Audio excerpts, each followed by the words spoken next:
आपने आज मुझे इस चर्चा में भाग लेने का मौका दिया, इसके लिए मैं आपको धन्यवाद देती हूँ।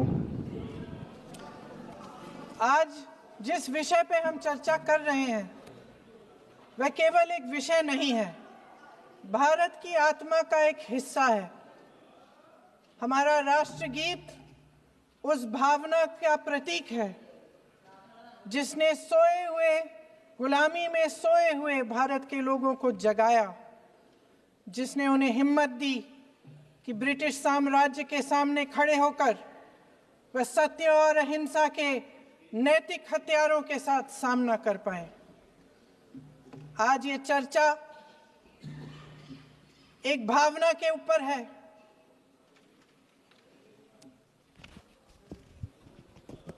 और जब हम वंदे मातरम का नाम लेते हैं तो वही भावना हमारे दिल में उजागर होती है। जब हम वंदे मातरम का नाम लेते हैं तो हमें उस पूरे इतिहास की याद आती है जो स्वतंत्रता संग्राम का इतिहास था, उसकी पीड़ा, उसका संघर्ष, उसका साहस, उसकी नैतिकता, उसका जो बल था कि ब्रिटिश साम्राज्य उसके सामने झुका। अध्यक्ष महोदय, वंदे मातरम उस आधुनिक राष्ट्रवाद की अभिव्यक्ति है जिसने भारत के लोगों को एक राजनीतिक और नैतिक आकांक्षा से जोड़ा, जिसने भारत के लोगों को एक साझा नियति के उत्तराधिकारी, एक साझा भविष्य के निर्माता के रूप में देखा। लेकिन आज की ये बहस मुझे कुछ अजीब सी लग रही है। जैसे मैंने कहा, ये गीत देश की आत्मा का हिस्सा बन चुका है। 150 सालों से देशवासियों के दिलों में ये गीत बस चुका है। 75 सालों से हमारा देश आजाद है, तो फिर आज इस बहस की क्या आवश्यकता है?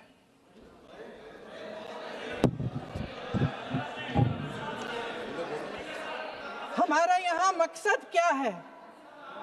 जनता से हमें दिया गया दायित्व, जनता का विश्वास, उनके प्रति हमारी जिम्मेदारी, हम किस तरह से इसका इस्तेमाल कर रहे हैं, हमें ये सोचना चाहिए।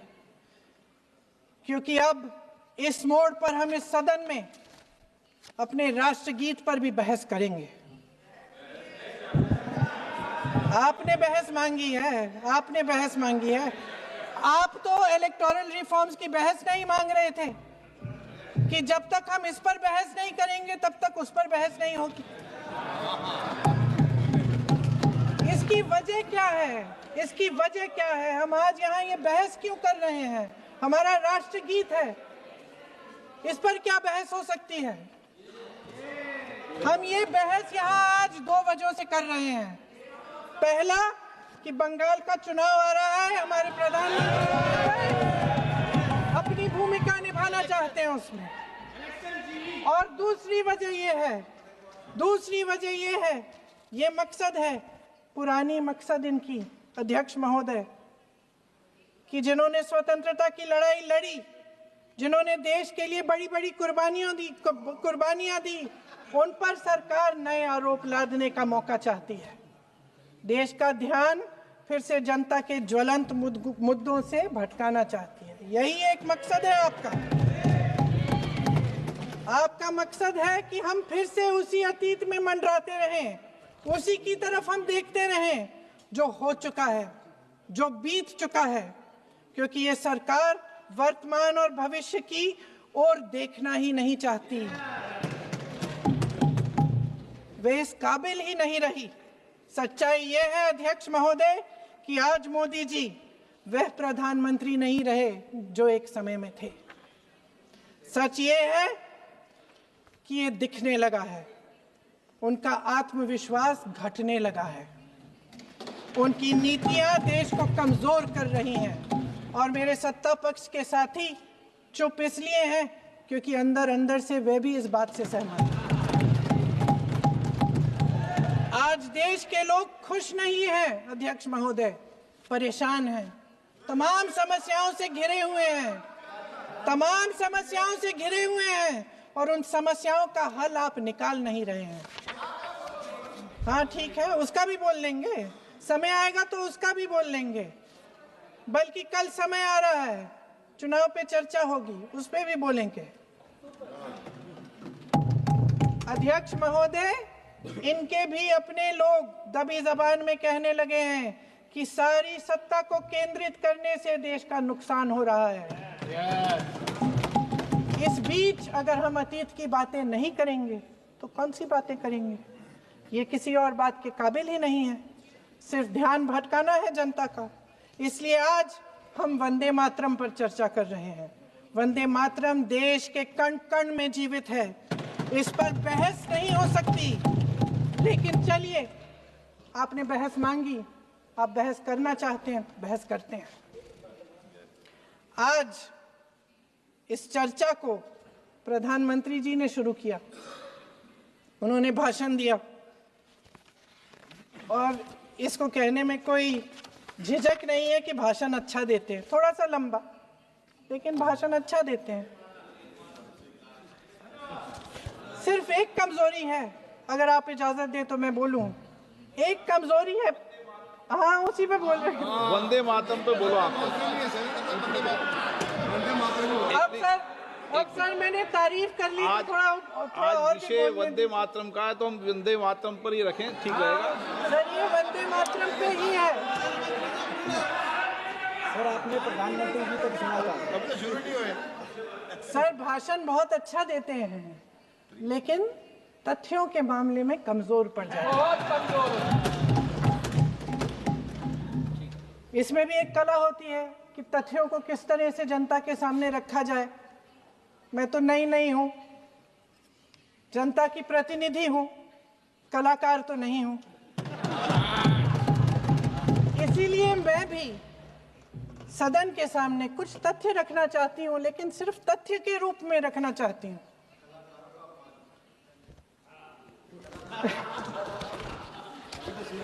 मैं उदाहरण दे देती हूँ। सर मांग रहे हैं सर वंदे मातरम के बारे में, वंदे मातरम की जो सालगिरह पे आपने एक बड़ा कार्यक्रम आयोजित किया था, उसमें प्रधानमंत्री जी ने भाषण दिया। उसमें उन्होंने कहा कि 1896 में पहली बार गुरुदेव रविंद्रनाथ टैगोर ने ये गीत एक अधिवेशन में गाया। उन्होंने ये नहीं बताया कि कौन सा अधिवेशन था, महासभा, हिंदू महासभा का अधिवेशन था, आरएसएस का अधिवेशन था, किस बात से कतरा रहे थे कि ये कांग्रेस का अधिवेशन था। और उदाहरण दूं कि मैं अपना भाषण जारी रखूं, दे रही हूं। जो वंदे मातरम की जो क्रोनोलॉजी है वो भी आप समझिए, जो असली क्रोनोलॉजी है। 1875 में महाकवि बंकिम चंद्र चट्टोपाध्याय ने इस गीत के पहले दो अंतरे लिखे, जो आज हमारे राष्ट्रगीत घोषित हुए हैं, मतलब जो घोषित हुए थे और जिसको हम आज अपना राष्ट्रगीत कहलाते हैं। ये पहले दो अंतरे लिखे 1882 में। 7 साल बाद उनका एक उपन्यास प्रकाशित हुआ, आनंद मठ। उस उपन्यास में यही कविता उन्होंने प्रकाशित की, लेकिन इसमें 4 अंतरे जोड़ दिए। 1896 में कांग्रेस के अधिवेशन में गुरुदेव रविंद्रनाथ टैगोर ने पहली बार ये गीत गाया। 1905 में बंगाल के विभाजन के खिलाफ आंदोलन के समय वंदे मातरम जनता की एकता की गुहार बनकर गली गली से उठा। गुरुदेव रविंद्रनाथ टैगोर जैसे महान स्वतंत्रता सेनानी इस गीत को खुद गाते हुए बंगाल की सड़कों पर उतरे। विद्यार्थियों से लेकर किसानों तक, व्यापारियों से लेकर वकीलों तक, हर कोई ये गीत गाने लगा। इस गीत की शक्ति को समझिए। ब्रिटिश साम्राज्य इसको सुनकर कांपता था और हमारे देशवासी इसको सुनकर वह मन बनाते थे, वह हिम्मत बनाते थे कि इस भयंकर साम्राज्य के खिलाफ सत्य और अहिंसा के नैतिक हथियारों को लेकर शहीद होने की तैयारी करते थे। ये गीत मातृभूमि के लिए मर मिटने की भावना को जगाता है। इस गीत की शक्ति ये है, इस गीत का हमारे देश से जुड़ाव ये है। लेकिन 1930 के दशक में हमारे देश में जब सांप्रदायिक राजनीति उभरी, तब ये गीत विवादित होने लगा। 1937 में, अब ये मैं दूसरा उदाहरण देने वाली हूँ क्योंकि प्रधानमंत्री जी ने अपने भाषण में इसका उल्लेख किया और गलत किया, इसीलिए मैं इसके जो सच्चे जो तथ्य हैं वो आपके सामने रख रही हूँ। 1937 में नेताजी सुभाष चंद्र बोस कांग्रेस का अधिवेशन कलकत्ता में होने जा रहा था, उसका आयोजन कर रहे थे। तो जो मोदी जी ने पत्र सुनाया सदन में 20 अक्टूबर का और कहा कि जवाहरलाल नेहरू जी ने नेताजी को ये चिट्ठी लिखी और ये कहा कि इस पर चर्चा होनी चाहिए, उससे पहले 3 दिन पहले नेताजी सुभाष चंद्र बोस ने पंडित जवाहरलाल नेहरू को एक चिट्ठी लिखी थी जिसका जिक्र आपके प्रधानमंत्री ने नहीं किया। और इस चिट्ठी में सुन लीजिएगा,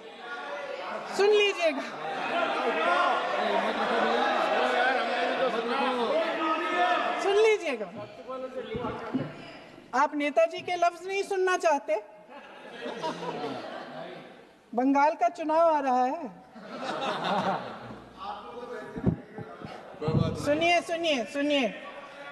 सुनिए।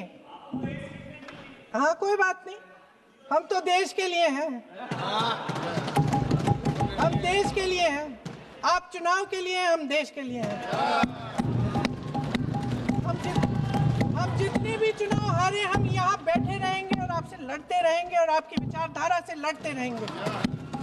अपने इस देश के लिए, अपनी इस मिट्टी के लिए लड़ते रहेंगे। आप हमें रोक नहीं सकते।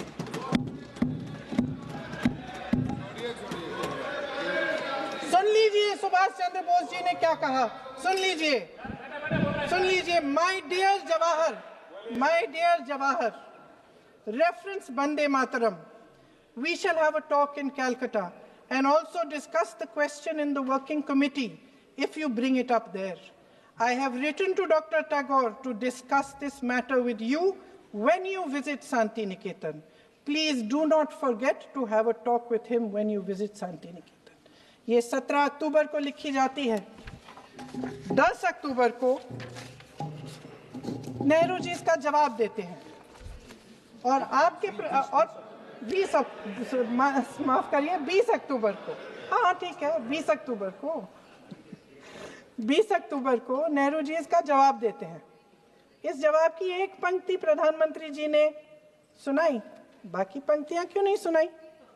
क्योंकि उनमें नेहरू जी क्या कह रहे हैं?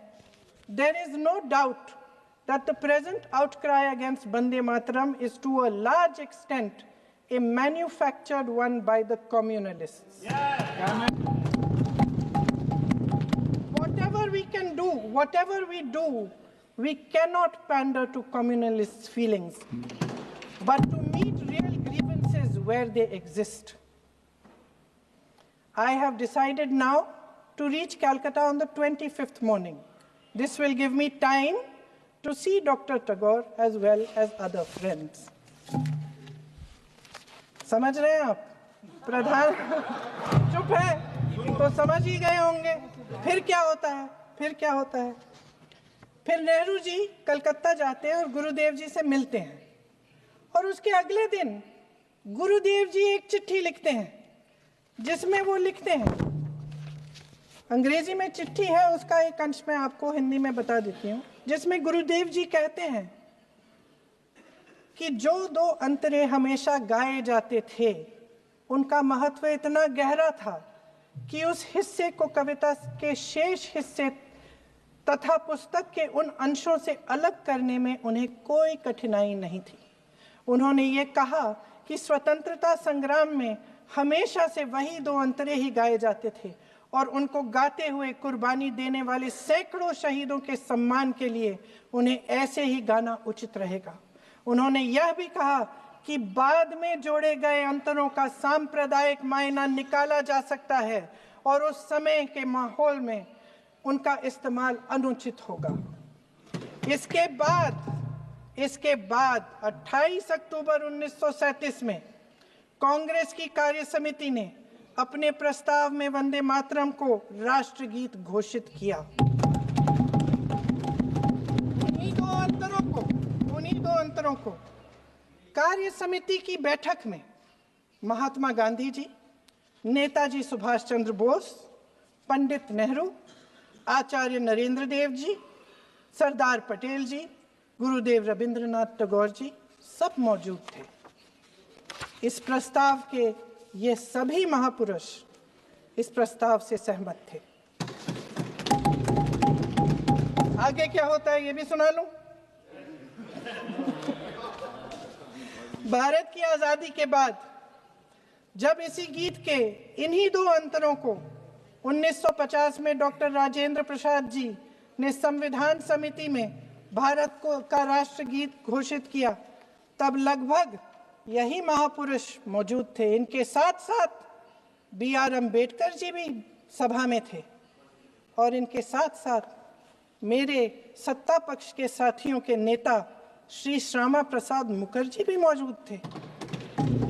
वही दो अंतरे राष्ट्रगीत घोषित किए। किसी ने कोई आपत्ति जारी नहीं की, कोई आपत्ति नहीं जताई।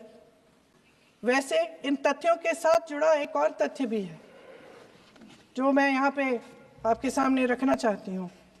आज हम अपने राष्ट्रगीत पर बहस कर रहे हैं, लेकिन हमारा राष्ट्रगान भी एक कविता का एक अंश ही है, एक लंबी कविता का एक अंश है। और इन दोनों राष्ट्रगीत और राष्ट्रगान के अंश को चुनने में सबसे बड़ी भूमिका गुरुदेव रविंद्रनाथ टैगोर की थी। वंदे मातरम के स्वरूप पर सवाल उठाना, जिसे संविधान सभा ने स्वीकार किया, न सिर्फ उन महापुरुषों का अपमान करना है जिन्होंने अपने महान विवेक से ये निर्णय लिया, मगर एक संविधान विरोधी मंशा को भी उजागर करता है। क्या सत्ता पक्ष के हमारे साथी इतने अहंकारी हो गए हैं कि अपने आप को महात्मा गांधी जी से, रविंद्रनाथ टैगोर जी से, राजेंद्र प्रसाद जी से, बाबा साहब अम्बेडकर जी से, मौलाना आजाद जी से, सरदार पटेल जी से, सुभाष चंद्र बोस जी से बड़ा समझने लग गए हैं? मोदी जी का अपने भाषण में ही कहना कि राष्ट्रगीत को एक विभाजनकारी सोच द्वारा काटा गया, उन सब महापुरुषों का अपमान है जिन्होंने अपना पूरा जीवन इस देश की आजादी की लड़ाई में झोंक दिया। वंदे मातरम को विभाजित करने का आरोप लगाकर आप पूरी संविधान सभा पर आरोप लगा रहे हैं, उसके हर एक नेता को दोषी ठहरा रहे हैं। यह हमारी संविधान सभा और हमारे संविधान का खुला वार है। और जहां तक जवाहरलाल नेहरू जी की बात है, जितनी देर हमारे प्रधानमंत्री देश के प्रधानमंत्री रहे हैं, 12 साल हो गए हैं, लगभग उतने ही सालों के लिए जवाहरलाल नेहरू जी जेल में रहे। किस लिए? इस देश की आज़ादी के लिए। उसके बाद 17 साल के लिए प्रधानमंत्री रहे। आप बड़ी आलोचना करते हैं इनकी, लेकिन अगर इन्होंने इसरो नहीं बनाया होता तो आज आपका मंगलयान नहीं होता। अगर DRDO नहीं बनाया होता तो तेजस नहीं बनता। अगर IIT और IIM नहीं बनाए होते तो हम आज IT में आगे नहीं होते। अगर एम्स नहीं बनाया होता तो हम कोरोना की जब बड़ी चुनौती का सामना कैसे करते? हाँ, वही बना रहा है, कुछ भी। इसका मतलब है इस मुद्दे का जवाब नहीं है आपके पास। अगर इन्होंने BHEL, गेल, सेल, भाखड़ा नंगल ये सब नहीं बनाया होता जो आप सब बेच रहे हैं, तो ये विकसित भारत कैसे बनता? और मत कहिए बाकी पंडित जवाहरलाल नेहरू इस देश के लिए जिए। सुन लीजिए, बेच लो यार, और बाकी भी बेच देंगे जी। पंडित जवाहरलाल नेहरू इस देश के लिए जिए और देश की सेवा करते करते उन्होंने दम तोड़ा। फिर भी सुन लीजिए, मेरी एक सलाह ले लीजिए, मेरी एक सलाह ले लीजिए। सर मैं आपको आपके माध्यम से सलाह दे रहे हैं, हम छोड़ना नहीं। सर मैं आपके माध्यम से एक सलाह दे देती हूँ। हमारे प्रधानमंत्री महोदय 12 सालों से इस सदन में हैं, मैं मात्र 12 महीनों से हूँ। फिर भी छोटी सी सलाह है। उन्होंने अभी हाल ही में चुनाव था, कुछ महीनों पहले उन्होंने एक सूची निकाली थी कि विपक्षी दलों ने और विपक्ष के नेताओं ने कितने अपमान किए हैं इनके, और उसमें शायद 90-99 ऐसे उन्होंने अपमानों की सूची बनाई थी। तो मैं उनको एक छोटी सलाह देना चाहती हूँ कि नेहरू जी से जितनी भी शिकायतें हैं, जितनी भी गलतियां उन्होंने की आपके जहन में, जितनी भी गालियां देनी है, जितना भी अपमान करना है, उसकी भी एक सूची बना दीजिए। नहीं, बात खत्म नहीं है। 999 अपमान, 9,999 अपमान, सूची बना दीजिए और फिर हम एक समय निर्धारित करते हैं। जैसे हमने 10 घंटे आज वंदे मातरम पर हमने बहस किया है ना, उस तरह से हम अध्यक्ष महोदय जी से पूछेंगे, एक समय निर्धारित करेंगे, 10 घंटे, 20 घंटे, 40 घंटे, जितने घंटों में आपकी ये शिकायत पूरी हो जाए, माननीय सदस्य आप तो आप शांत हो जाएं और हम बहस कर लेंगे। लेकिन इस सदन का कीमती समय, जिसके लिए हमें यहाँ पे जनता ने भेजा है, जैसे हमें जनता की समस्याओं को हल करने के लिए चर्चा करनी चाहिए, इस्तेमाल करना चाहिए, उसको एसी के लिए इस्तेमाल करिए। उसके बाद जैसे अंग्रेजी में कहते हैं ना, जैसे अंग्रेजी में कहते हैं कि once and for all let's close the chapter, close कर लीजिए। देश सुन लेगा क्या क्या शिकायतें हैं, किसने क्या किया, इंदिरा जी ने क्या किया, राजीव जी ने क्या किया, परिवारवाद क्या होता है, नेहरू जी ने कौन सी गलतियां की, सुना लीजिए, फिर खत्म। उसके बाद बेरोजगारी, महंगाई, महिलाओं की समस्याएं, जो पीएमओ में हो रहा है उसकी बातें, उसकी चर्चा, जो बैटिंग ऐप के बारे में हो रहा है पीएमओ के अंदर, आप माननीय सदस्य प्लीज, जो एप्स्टीन फाइलों में बोलें। आपके मंत्री महोदय के नाम निकल आए हैं, माननीय उसकी चर्चा करेंगे। आप वंदे मातरम में बोले। आप इधर उधर डाइवर्ट मत हो।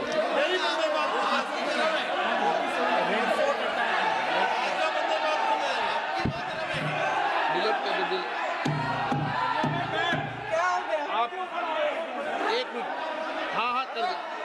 क्या हो गया? अंत में चिड़ी गए।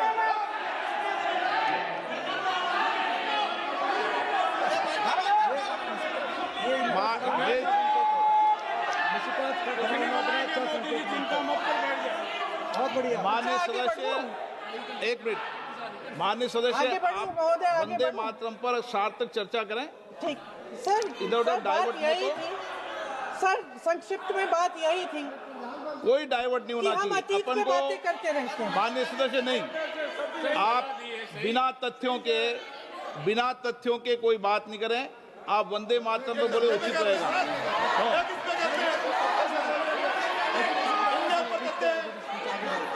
मैंने प्लीज। अध्यक्ष महोदय, मैं आपकी बात मानती हूँ, लेकिन बिना तथ्य के बहुत सालों के लिए ये हम पर आरोप डाल रहे हैं। हम चुपचाप सुनते हैं, इनको भी थोड़ी सी संतुलन होनी चाहिए, सुनने की थोड़ी सी हिम्मत होनी चाहिए। ये राजनीति है, हम बोलेंगे, आप वंदे बोलेंगे। मातरम बोलें। वंदे मातरम सर। महोदय, आज की ये बहस सिर्फ ध्यान भटकाने के लिए की जा रही है, क्योंकि ये सरकार इस देश के वर्तमान की असलियत छिपाना चाहती है। आज देश का युवा कितना परेशान है, कितनी मुश्किल में है, पेपर लीक होते रहते हैं, बेरोजगारी है, महंगाई इतनी बढ़ चुकी है, इसकी चर्चा हम सदन में क्यों नहीं कर रहे हैं? आरक्षण के साथ जो हो रहा खिलवाड़ है उसकी चर्चा हम यहाँ क्यों नहीं कर रहे हैं? महिलाओं की बात होगी, बड़े बड़े ऐलान होंगे, मगर उनकी परिस्थितियों को सुधारने के लिए कोई ठोस कदम यहाँ क्यों नहीं उठाया जा रहा है? इन्हीं दरवाजों के बाहर खड़े होकर पत्रकार तरह तरह, आपने कहा कि आरोप मत लगाइए बगैर तथ्य के, तो मैं बोलूं कि नहीं बोलूं? नहीं, बिल्कुल नहीं। नो, आप उधर की बात मत बोलो। आप जल्दी से बोल लेते हो, फिर आप सदन में बंद जो कर कुछ देना। भी बोले हैं वो तथ्यों से बोले। आपको हर चीज ऑथेंटिक करनी पड़ेगी, इसलिए आप तथ्यों से बोले। तत्ते पे लगाए। अच्छा सर, बड़े बड़े शहरों में प्रदूषण है, लेकिन हम इस सदन में बैठकर सिर्फ छोटी छोटी बातें करेंगे। जी, जो अतीत की बातें हैं ना, जो बार बार आप चाहते हैं कि हम पीछे देखें, लेकिन हम आगे भविष्य की बात, वर्तमान की बात, जो असली समस्याएं हैं उनकी बात न करें, ये छोटी बात होती है। आप में हिम्मत है तो भविष्य की बात करिए, हिम्मत है तो बात करिए कि बेरोजगारी क्यों है, कि पेपर लीक क्यों होते हैं। आप चेयर को एड्रेस करें। आपको अच्छा, खत्म कर लेती हूँ, चेयर के एड्रेस करो आप। अध्यक्ष महोदय जी, सच्चाई ये है कि इनका शासन दमन का शासन है। इनकी राजनीति दिखावे की राजनीति है, इवेंट मैनेजमेंट की राजनीति है, चुनाव से चुनाव तक राजनीति है, तरह तरह के ध्यान भटकाने वाले मुद्दों की राजनीति है। वंदे मातरम इस देश की उन्हीं उम्मीदों की गुहार है जिन्हें आपका शासन हर रोज ठुकरा रहा है। आज भी सरहद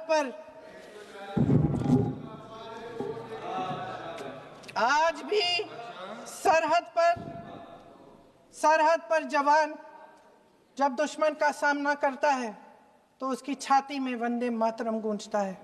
आज भी जब हमारा खिलाड़ी अंतर्राष्ट्रीय खेलों में जाता है तो उसके दिल की धड़कन में वंदे मातरम होता है। आज भी इस देश के करोड़ों देशवासी जब अपने राष्ट्र ध्वज को फहराते हुए देखते हैं तो उनकी जबान पर वंदे मातरम, वंदे मातरम, वंदे मातरम आता है। कांग्रेस के हर एक अधिवेशन में 1905 से लेकर आज तक सामूहिक तौर पर वंदे मातरम गाया जाता है। आपके अधिवेशनों में गाया जाता है कि नहीं, ये बताइए। अपने देश की आत्मा के इस महामंत्र को विवादित करके आप एक बहुत बड़ा पाप कर रहे हैं। इस पाप में कांग्रेस पार्टी शामिल नहीं होगी। ये राष्ट्रगीत वंदे मातरम हमेशा से हमें प्यारा है, हमेशा से हमारे लिए पवित्र रहा है और हमेशा के लिए हमारे लिए पवित्र रहेगा। धन्यवाद।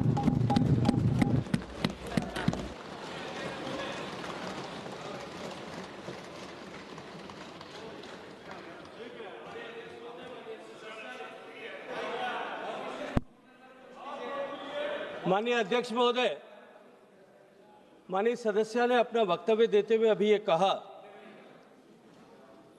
कि वंदे मातरम जब महान कवि बंकिमदास चटर्जी जी ने लिखा था, तब उन्होंने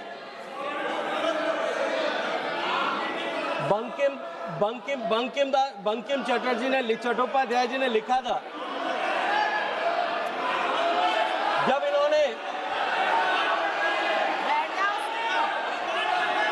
बंकिम बाबू ने जब वंदे मातरम लिखा, तब उन्होंने 2 टुकड़ों में उसको अलग अलग जगह पर लिखा था। उन्होंने ये कहा कि 1875 में उन्होंने केवल 2 स्टैंजा लिखे थे और बाद में 1882 में 7 साल बाद में उन्होंने उसके बचे हुए 5 स्टैंजा जो है उसके बाद में लिखे थे। मेरा अनुरोध सिर्फ समय इतना बोल आपके सकते हैं माध्यम से ये है प्लीज। कि वे वो जवाब नहीं दे रहे। इसको ऑथेंटिकेट करें कि वो कर ये सकते सूचना हैं। उनको कहां से मिली है, भाजपा का समय है और बोल सकते हैं। क्योंकि बंकिम गवेषणा केंद्र नौहाटी जो है, जो बंकिम बाबू की जन्मस्थली पर बना हुआ गवेषणा केंद्र एक इन्वेस्टिगेशन सेंटर है जो शोध केंद्र के रूप में काम कर रहा है। वो ये कहता है कि बंकिम बाबू ने पूरा वंदे मातरम एक बार एक ही साथ में लिखा था। इसको माननीय सदस्य ने जो अपने वक्तव्य यहाँ दिया है उसको वो ऑथेंटिकेट करें कि ये सूचना उनको कहां से मिली है, ताकि ये सूचना करेक्ट की जा सके। अभय कुमार सिन्हा।